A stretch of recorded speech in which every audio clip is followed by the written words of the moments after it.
Hey everybody, how's it going? Steve here, and this is a bit of a different video. It was originally supposed to be an unboxing, but my camera chewed up the footage. So instead, I am showing you one of the two 8BitDo's 02 controllers I received in the mail just a day or two ago. It's clearly the tiniest controller for the Switch, and if you can't tell, let me get these out of the way for you. And this is just the included USB cable and strap, which we'll put on it in a bit. But this is the original Switch. And there is the controller, which is a little bit slippery, so it's sliding down. But this is a tiny, tiny controller, so let me give you a quick overview of what it is. There's a D-pad, you've got your Y, X, B, and A buttons. You've got select and start, and you've got L and R, and you have a micro USB, you have a micro USB charging port. On the bottom, there's just a single LED, and on the side here, there's a hole for that strap that I showed you just a minute ago. So how does this work? Let's go ahead and test it out. So I'm going to take you through the pairing process. We're just going to go ahead and go over to controllers here. And you have to push Y and start after going into this screen, of course. So you push Y and start, and your blue LED lights up. And then once the controller is on, you hold the select button. Looks like I did that wrong already. You hold the select button to get it to blink, and it should get picked up by the Switch. There we go. It sees it as a Pro controller when it is clearly anything but. And we hit A, and from there we're off to the races. So I'm going to go ahead and start with Super Nintendo here, because obviously this doesn't have any analog sticks. But if it's anything like that last 8BitDo controller I checked out, then the analog stick on the left should emulate the Switch's analog stick. So the D-pad should be fine. Let's go ahead and try out, let's find Super Mario World here, since that's pretty demanding on your D-pad skills. And I'll just pick up a one-player game here. Shame on me for not having started this before. I do think I have a save state, but I'm not going to bother with that for the sake of this short demonstration. So we're really just going to run around, jump, see if I can handle Mario with this controller.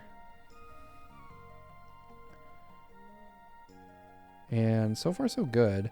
I mean, the controller does feel really, really cramped, but that is clearly by design. No one has hands this small. I don't think a baby is going to be playing my Switch anytime soon. So,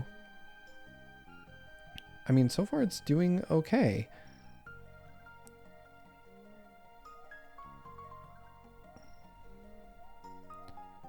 And any poor play is the fault of the fact that I'm viewing my Switch from a weird angle and my hands are obscuring about half the screen. But the controller is responsive. These buttons click in really nicely. Like I enjoy the feedback I get from the buttons.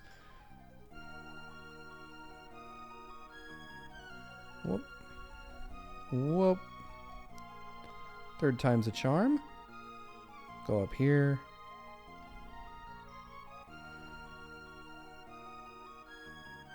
Whoa, and we're dead. Okay, that's as good a place to stop as any. So you might have noticed there's no home button on this thing. I had to read the manual, and I believe it is select and down.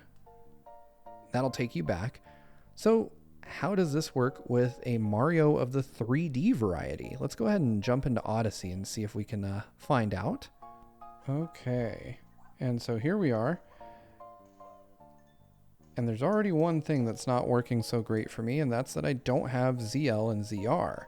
Now, that tells me if I push select and start, I believe. Let me consult the manual here. Yes, it tells me that select and start will give me my ZL and ZR in place of L and R, I believe.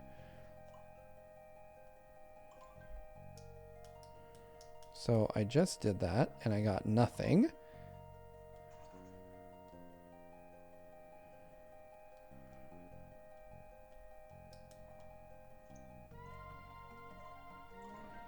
And still no ZL, ZR. So It seems like this does not work so well.